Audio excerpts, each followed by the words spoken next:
सह वीर्यं करवावहै तेजस्विनावधीतमस्तु मा विद्विषावहै। ओम शांति शांति शांति। वैदिक जीवन पद्धति की इस कक्षा में पुनः हृदय की गहराइयों से आपका स्वागत है, अभिनंदन है। बहुत ही सुंदर प्रसंग चल रहा है। हमारा जीवन कैसा श्रेष्ठ हो और उन्नत हो, हमारा परिवार, समाज, राष्ट्र और संसार दिव्यता से ओतप्रोत हो, हम अपने कर्तव्यों का पालन करने वाले बने, ऐसी दृष्टि, ऐसा जो दर्शन है वो ऋषियों ने हमको दिया है। और उसके मूल में जो ज्ञान हमको वेदों से मिलता है, उन वेदों के ऋचाओं को हम अपने जीवन में धारण करें, अपने जीवन में उसका मनसा वाचा कर्मणा पालन करें, तो जीवन हमारा बहुत ही सुंदर हो जाता है। इसलिए अलग अलग नामों से उस ईश्वर को पुकारा गया है। गुणकर्म स्वभाव से हम भी अलग अलग संज्ञाओं से जाने जाते हैं, अलग अलग हमारी संज्ञाएं होती हैं। तो यह हमारे जीवन में इंद्र, वायु, बृहस्पति, मित्र, अग्नि, पूषा, भग एवं मरुदगण का निवास हो, क्योंकि ये अलग अलग, जैसे मैंने कहा, गुणों के कारण उस ईश्वर को कभी इंद्र कह देते हैं, कभी उसको विष्णु कह देते हैं, कभी उसको ब्रह्मा कह देते हैं, कभी उसको जो है वायु बोल देते हैं, कभी अग्नि बोल देते हैं। वह परमात्मा हर रूप में, हर हाल में, हर काल में हमारी रक्षा करता है, हमको सदा आगे बढ़ाता है। इस दृष्टि से बहुत सुंदर मंत्र आपके समक्ष मैं प्रस्तुत कर रहा हूँ। ऋग्वेद के प्रथम मंडल के 14वें सूक्त का तीसरा मंत्र। बहुत सुंदर बात कही है। पहले मैं इसको लिखता हूँ, फिर इसकी चर्चा करूँगा आपके समक्ष।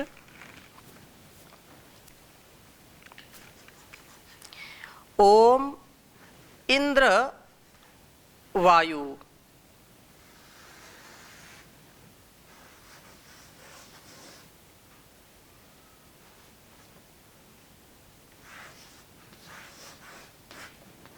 ओम इंद्र वायु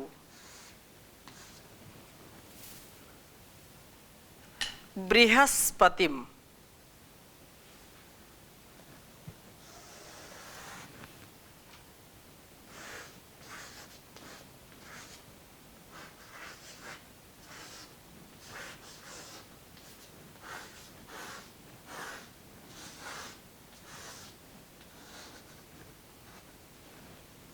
बृहस्पतिम मित्राग्निम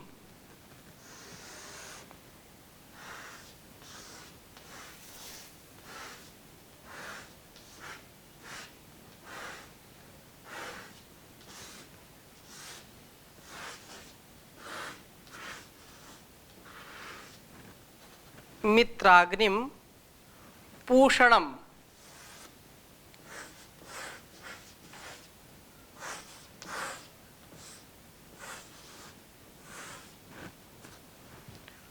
मित्राग्निम पूषणम भगम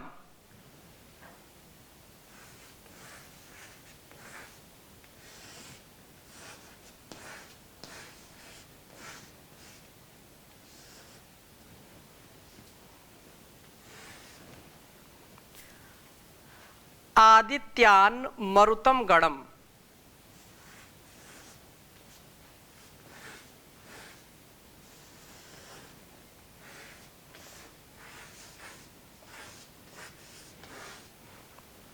आदित्यान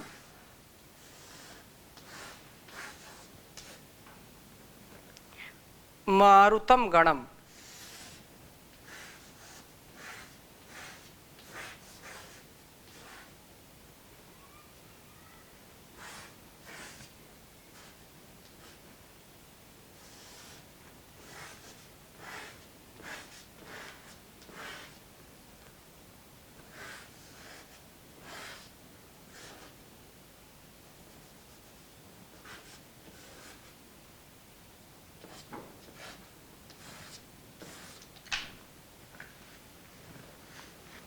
मंत्र का एक बार उच्चारण करेंगे। ओम इंद्र वायु बृहस्पतिम मित्राग्निम पूषणम भगम आदित्यान मारुतम गणम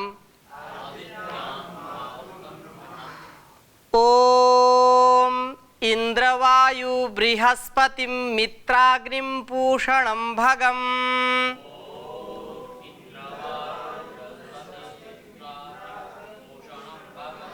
आदित्यान मारुतम गणम।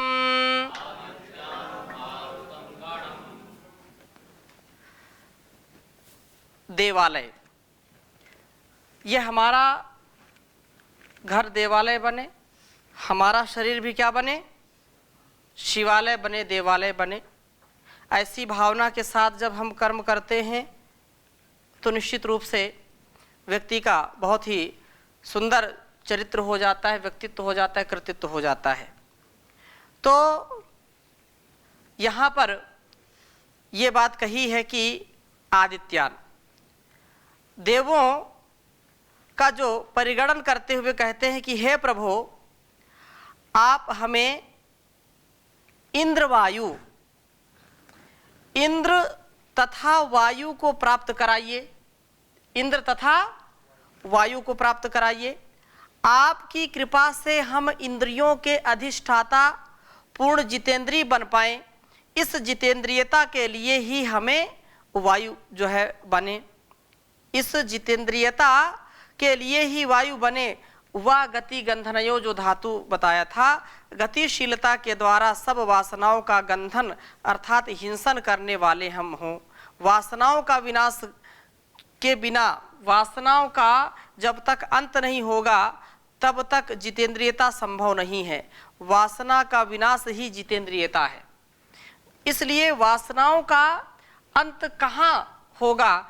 उपासना से होगा, प्रभु की भक्ति से होगा, ईश्वर की जो अनुभूति है उसके प्रति जो भाव है ज्ञान से होगा। तपः स्वाध्याय ईश्वर प्रणिधानानि जो कहा है तो तप से होगा, ईश्वर के जाप से होगा, ईश्वर के गुणगान से होगा। और स्वाध्याय की बात तो बड़ी निराली है। स्वाध्याय यदि हम करते रहेंगे तो उस ईश्वर का गुणगान भी हमसे होता रहेगा। स्वाध्याय करने से व्यक्ति कभी भी भटकता नहीं है, कभी भी विषयों में अटकता नहीं है।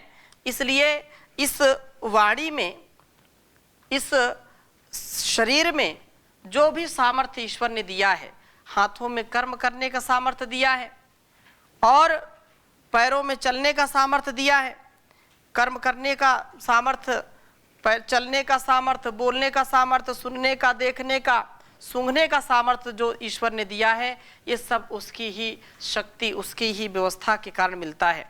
इसलिए ये जो बात कही है कि सारी इंद्रियां हमारी वासनाओं से हट जाएं, वासनाओं का हनन करें, वासनाओं का सदा तिरस्कार होता रहे, क्योंकि ये हमारे ऊपर हावी होंगी तो हम जितेंद्रीय कभी नहीं बन सकते। इंद्रियां हमारी कभी भी धर्मपूर्वक जो वैदिक परंपरा है वैसा कभी भी आचरण जब हम नहीं करेंगे, इंद्रियां हमारी बेकाबू हो जाएंगी, इंद्रियों पर नियंत्रण नहीं रहेगा तो निश्चित रूप से बड़ी हानि हो जाएगी। वाणी से भी हम कभी भी ऐसा न बोलें कि किसी को कष्ट हो, हाथों से ऐसा कोई कर्म ना करें जो हमारे लिए और दूसरों के लिए कल्याणकारी ना हो। इसलिए हम ज्ञानपूर्वक व्यवहार करें, जितेंद्रिय बने, वाणी पर भी नियंत्रण हो। वाणी दो प्रकार से काम करती है, एक तो खाने का काम करती है, चखने का काम करती है, और एक बोलने का काम करती है। तो दोनों, खाने पर भी नियंत्रण हम रखें, क्योंकि यदि हम आहार के तौर पर जो नहीं हमारे लिए अनुकूल है, हमारे लिए जो कल्याणकारी नहीं है, ऐसा अभक्ष्य पदार्थ, गलत आहार यदि हम लेंगे तो बीमार हो जाएंगे। और इसी प्रकार से यदि हम गलत किसी को बोलते हैं तो वो भी हमारे लिए कल्याणकारी नहीं होगा। इसलिए परमात्मा की हम सदा स्तुति प्रार्थना करते रहें और सदा वाणी में मधुरता का जो है वास हो, ऐसी प्रार्थना करें। वो कैसे होगा? वो परमात्मा की जो है जब शक्ति हमारे अंदर, यन मनसा न मनुते ये नाहुर मनोमतम तदेव ब्रह्म त्वं विद्धि नेदम यदिदम उपासते, यद चक्षुषा न पश्यति ये न चक्षुंषि पश्यति तदेव ब्रह्म त्वं विद्धि नेदम यदिदम उपासते। तो ये सारी इंद्रियों के विषय में केनोपनिषद में चर्चा करी है कि ये सब किससे मिलता है। जो ये आंखें देखती हैं वो ब्रह्म नहीं है, जो रसना बोलती है, जीभ बोलती है वो नहीं है, जो कान सुनते वो नहीं है, बल्कि इनके द्वारा जिन परमात्मा के द्वारा ये जो कार्य करने में सक्षम होती है, देखने में समर्थ है, सुनने में समर्थ है, चखने में समर्थ है, बोलने में समर्थ है, कार्य करने में समर्थ है।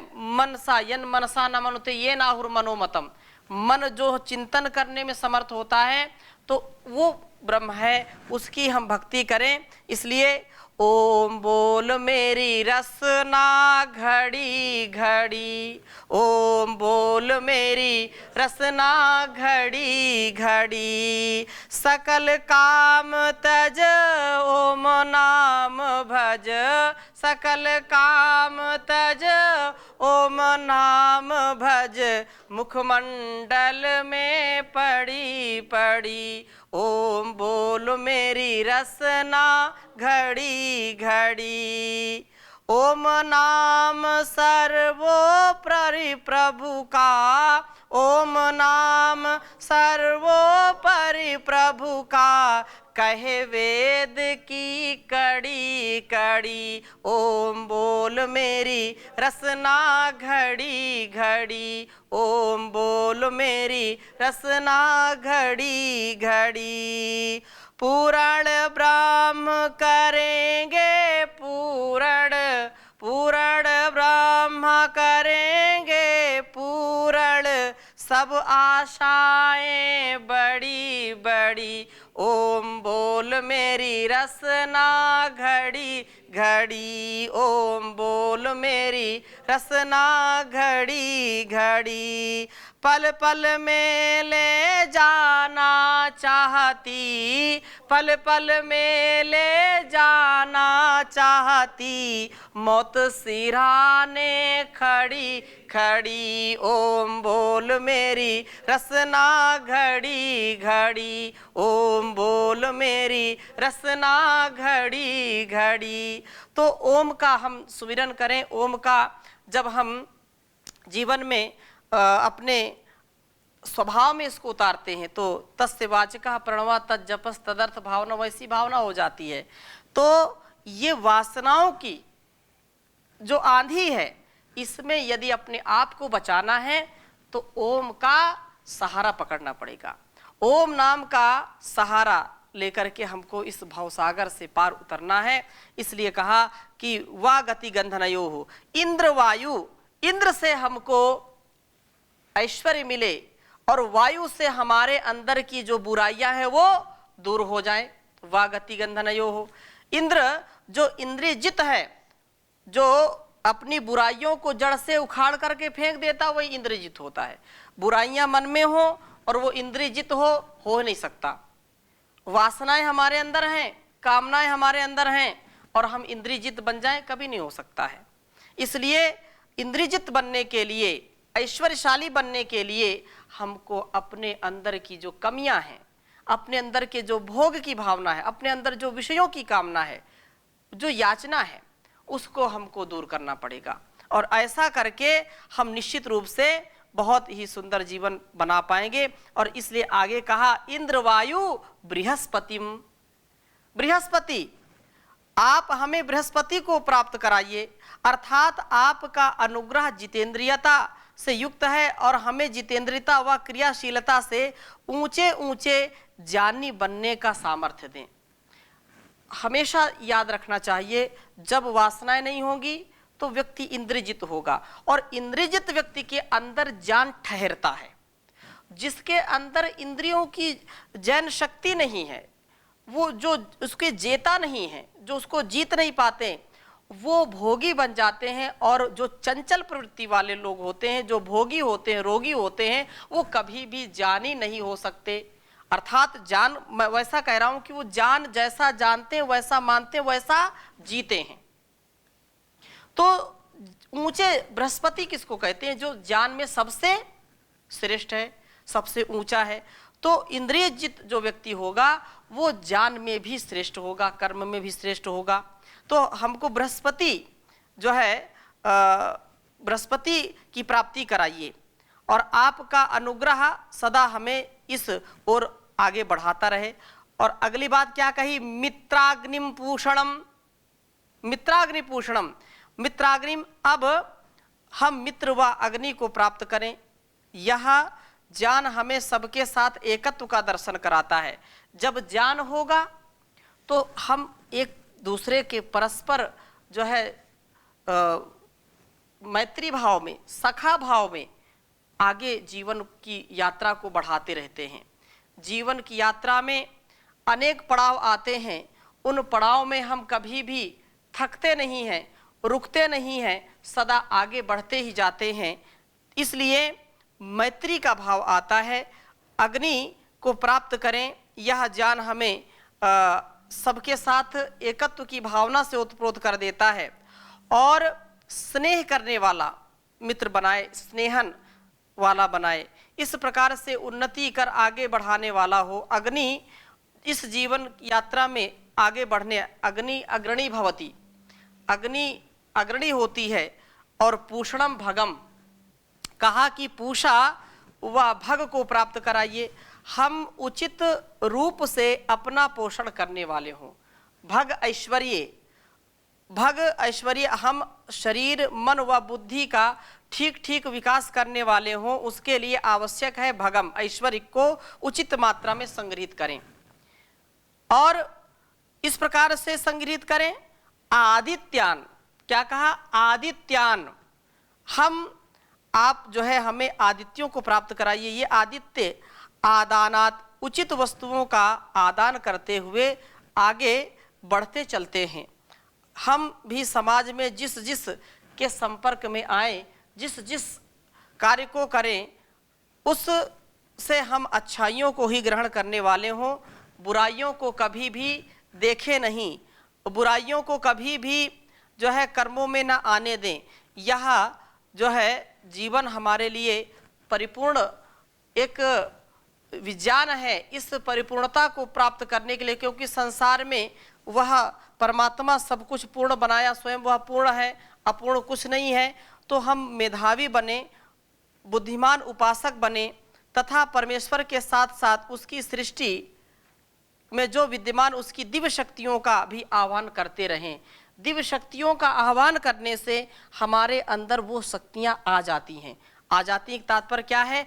हमारे अंदर वो सकारात्मकता आती है, वो पॉजिटिविटी आती है, जिसके कारण हम सदा हमेशा हर पल हर क्षण सदा सर्वदा सर्वत्र उत्साह से परिपूर्ण रहते हैं। और ये बहुत बड़ी विभूति है। उनके द्वारा किए जाने वाले जो उपकारों के लिए उनका स्तुति गान करते हैं, उनका धन्यवाद करते हैं। जो जल वर्षक विद्युत और वायु स्तुति गान करते हैं, सबके पालन के हेतु सूर्य के प्रकाश गुणगान करते हुए मित्रभूत प्राण शक्ति के गुणगान करते हैं। भौतिक अग्नि पोषक चंद्रमा ऐश्वर्य और 12 मासों और मरुद गणों का भी गुणगान करते हैं। जो ब्रह्मांड में है वही इस पिंड में भी है, जो ब्रह्मांड में है वही इस पिंड में भी है, अर्थात मानव शरीर में है। जैसे इन दिव्य शक्तियों का बाह्य जगत में आह्वान किया जाता है, उसी प्रकार से मानव शरीर में भी स्थित इन दिव्य शक्तियों का, इंद्रवायु का, बृहस्पति का, मित्राग्नि का, पूषण का, ये जो आदित्य आदि हैं, मरुदगण हैं, इनका हम आह्वान करें। मित्र जो है अध्यात्म में इंद्र, जैसे मैंने पहले भी कहा, अध्यात्म में इंद्र आत्मा है, वायु प्राण है, बृहस्पति परमेश्वर है, और मित्र नासिकागत जो प्राण समूह है, अग्नि शरीरगत जठर है, और इस प्रकार से वैश्वर और अग्नि है। पूषा पालक अपान है, भग अष्टविध ऐश्वर्य है, आदित्य 12 प्राण हैं, और मरुदगण जो हैं वो प्राण आदि गण हैं। हम इन सभी दिव्य शक्तियों का गुणगान करें, इन शक्तियों का आह्वान करें। इससे हमारा जो है अग्नि जानी है, इंद्र शूर है, बृहस्पति जानी है, मित्र सहायक है, पूषा पोषक है, भग भाग्यवान है, आदित्य 12 है जो सहायक हैं, और मरुतम गणम सैनिक है, सूरवीर हैं। ये सब प्रजा की सहायता के लिए यत्न करें। इस प्रकार से ये पूरी जो एक प्रकार से देवताओं की सेना है, देवताओं का ये जो हमारे अंदर सामर्थ्य है, उस सामर्थ्य को ग्रहण करके कोई भी व्यक्ति न्यूनता को प्राप्त नहीं हो सकता है, सदा वो उत्तमता को प्राप्त होगा। ऐसा निश्चित रूप से हमको अपने मन में बिठा लेना चाहिए। अपने मन में किसी भी प्रकार का ऐसा भाव नहीं लाना चाहिए, क्योंकि आप प्रभात में उठ करके, जैसे इस मंत्र में इंद्र वायु बृहस्पति मित्राग्निम पूषणम भगम, तो सुबह आप उठते हैं और सुबह भी बोलते हैं आप कि भग प्रणेतर भग सत्यराधो। यहाँ पर प्रातरग्निम प्रातरमिंद्रम ये बोलते हैं कि नहीं, कि प्रभात में ही हम उठ करके ऐसे दिव्य गुणों का आह्वान करते हैं, ऐसे देवत्व के गुणों का आधान करते हैं कि प्रातर अग्निम प्रातर इंद्रम हवा महे प्रातर मित्रा वरुणा अश्विना प्रातर भगम पूषणम बृहस्पतिम प्रातः सोम मुत रुद्रम हुएमा, कि ये जो प्रभात में जाग करके हम इन्हीं का आह्वान करते हैं कि हमारे अंदर जो है ऐसे गुण आए। इस प्रभात के मंत्र में जो उषाकालीन कर्तव्य है, इसमें यही तो मांगते हैं हम कि जो है जैसे विद्वान उपदेशक लोग प्रातः प्रभात वेला में अग्निम अग्नि स्वरूप और प्रातः इंद्रम परम ऐश्वर्य के दाता ईश्वर को तथा मित्रा वरुणा प्राण उदान के समान प्रिय सर्वशक्तिमान ईश्वर को और अष्टविना सूर्य चंद्रमा को जिसने उत्पन्न किया उस परमात्मा की हम स्तुति करते हैं। और प्रातः भगम भजनीय सेवनीय ऐश्वर्य युक्त पूषणम पुष्टिकर्ता ब्रह्मणस्पतिम अपने उपासक वेद और ब्रह्मांड के पालक करने जो है पालन जो करते हैं, जो पालक हैं सबके, ऐसे प्रभात में हम उसका सोमम अंतर्यामी प्रेरक उत रुद्रम पापियों को रुलाने वाले सर्व रोगनाशक जगदीश्वर की हुएम उसकी स्तुति करते हैं, उसकी उपासना करते हैं, उसका आह्वान करते हैं। और यह मंत्र हमको पूरे दिन बहुत ही उत्साह में रखता है, हमारे अंदर बड़ी जागरूकता रखता है। और इसी में जो प्रभात के मंत्र हैं, और तो बहुत कई मंत्र हैं, मैं सबको न देख करके एक दो मंत्र केवल आपके संज्ञान में आ जाए। चौथे मंत्र में कहा कि ओम उते दानिम भगवंता श्यामोत प्रपित्त उत मध्य आहनाम उतोदिता मघवंत सूर्य से वयम देवानाम सुमतौ श्याम। हम देवताओं की संगति में रहें। जैसे यहाँ पर कहा इंद्र वायु बृहस्पति मित्राग्निम पूषणम भगम आदित्यान मरुतम गणम, इस सब का आह्वान करते हैं कि हम इनकी संगति में रहें और इनसे उत्साह हमको मिले। तो ऐसे प्रभात में भी हम बोलते हैं कि भगवान आपकी कृपा से अपने पुरुषार्थ से हम लोग इदानीम इस समय प्रपित्वे प्रकर्षता उत्तमता की प्राप्ति में उत अहनाम इन दिनों के मध्य में भगवंता ऐश्वर्युक्त और शक्तिमान होवे मघवन परम पूजित असंख्य धन देने हारे सूर्य से सूर्यलोक की उदिता उदय में देवा नाम पूर्ण विद्वान धार्मिक आप्त लोगों की सुमतौ अच्छी प्रकार से उत्तमता से उनकी प्रज्ञा में और उनकी सुमति में हम लोग सदा प्रवृत्त रहें। अर्थात जितना जितना हम विद्वानों की संगति में रहते हैं, जितना जितना देवत्व के गुणों से जो युक्त हैं ऐसे लोगों की संगति में रहते हैं, और ये परमात्मा के भी नाम हैं, उनके नाम से हम अपने जीवन को जोड़ करके वैसे बनने का हम प्रयास करें, वैसे उत्साह से हम अपने जीवन को आगे बढ़ाने का प्रयास करेंगे, तो निश्चित रूप से हमारा जीवन बहुत ही सुंदर होगा। और इस प्रकार से प्रत्येक व्यक्ति को चाहिए कि वह आलस्य प्रमाद छोड़ करके प्रभात में उस ईश्वर का चिंतन करे, उसका गुणगान करे। सर्वथा सर्वत्र जब हम ईश्वर की भक्ति करते हैं तो वह निश्चित रूप से हमको प्राप्त होता है और उसकी शक्ति से हमारा जीवन श्रेष्ठ बन जाता है। और लोग बोलते हैं प्रातः बेले जाग अमृत बरस रहा। लोग सोते रहते हैं, लेकिन गुरुकुल में कैसा दिव्य वातावरण है, सब बहुत जल्दी उठ जाते हैं और जो वैदिक दिनचर्या है उसका पालन करते हैं 12 महीने। प्रातः बेले जाग अमृत बरस रहा, प्रभु चिंतन में लाग अमृत बरस रहा। 4 बजे के पीछे सोना है अपने जीवन को खोना, झट सैया को त्याग अमृत बरस रहा। प्रातः बेले जाग अमृत बरस रहा, नीरस जीवन में रस भर ले, धार धाम धर्म भव सागर तर ले, आलस निद्रा त्याग अमृत बरस रहा। वेद जान की ओढ़ चदरिया, छोड़ कपट छल द्वेष डगरिया, धो कुसंग के दाग अमृत बरस रहा। परोपकार का लक्ष्य बना ले, जीवन अपना सफल बना ले, तज मिथ्या अनुराग अमृत बरस रहा। बड़े भाग से नर तन पाया, ऋषि मुनियों ने यही बताया, राखी से बेदाग अमृत बरस रहा। संयम से तन बल को बढ़ा ले, ध्यान योग में चित्त लगा ले, कर सच्चा वैराग अमृत बरस रहा। ईश्वर को निज सखा बना ले, दिव्य भाव की ज्योति जला ले, साहस को मत त्याग अमृत बरस रहा। साहस को मत त्याग अमृत बरस रहा। प्रातः बेले जाग अमृत बरस रहा, प्रभु चिंतन में लाग अमृत बरस रहा। तो हम अमृत वर्षा करें, उस परमात्मा की शरणागति को प्राप्त हो। तो इन्हीं शुभ संकल्पों के साथ, शुभ विचारों के साथ, शुभ कामना के साथ, शुभ याचना के साथ आज की कक्षा को यहीं पर विराम देते हैं। शेष चर्चा अगली कक्षा में करेंगे। ओम शांति शांति शांति।